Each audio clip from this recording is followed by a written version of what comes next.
Right, today we're going to show you how to do a ox cheek, which is basically what the name says. It is a cheek of an ox, commonly known as a cow. So this is what an ox cheek looks like.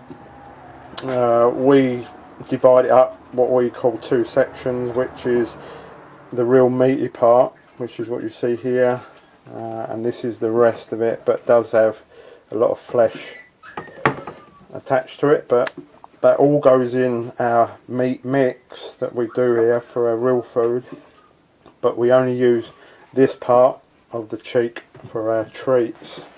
What we're going to do now, we're going to cut this into two, and that bit gets put aside. That goes into our meat mix. This bit will get trimmed, and any fat that's on there will get sliced off. As you can see, it will leave a nice big chunk of meat, and this meat will then go through the meat slicer, which will make, as you can see there, that's a lovely bit of basically steak. This is what restaurants use as a lot of their steaks, but this will get sliced up and go into our dryer, which is what you can see here. Again, we'll put it on approximately 135 degrees, and that will go on for around 12 to 15 hours. It all depends on the humidity of the air in the surrounding area. So in the winter you will have to dry your treats a lot more. In the summer it's okay because the air is a lot warmer. What you can see here is the ox cheek being cut up into cubes, shall we say. Nice big lean lumps of meat. This will all be cut up these sort of sizes, just to make sure that when we cook it, it is cooked right through.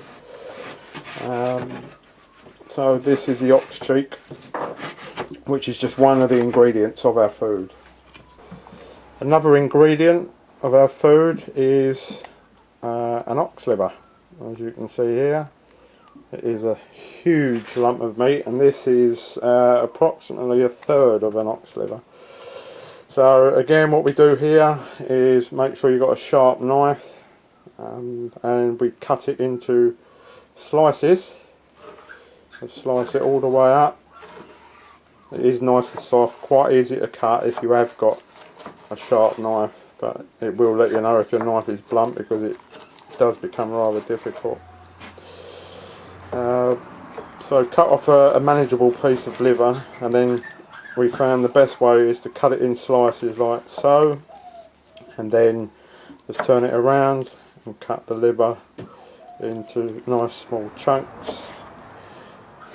This will all go into the oven, as we will show you later on in the video.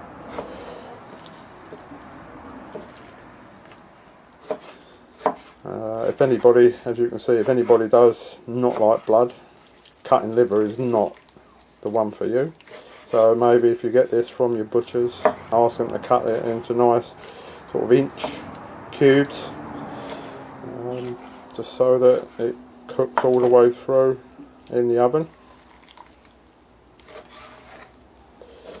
And that's the liver preparation. We'll show you a little later on regarding cooking. If you've seen our treats video, you'll know how we prepare it, which is like this. This is ready to go in our dryer. But what we also do is trim off all the unwanted part of the tripe, which contains a lot of the fat, which is not suitable for treats, but this is what it looks like. It goes in the oven tray, in our oven, and that will cook for approximately an hour and a half to 2 hours on heat around about 200.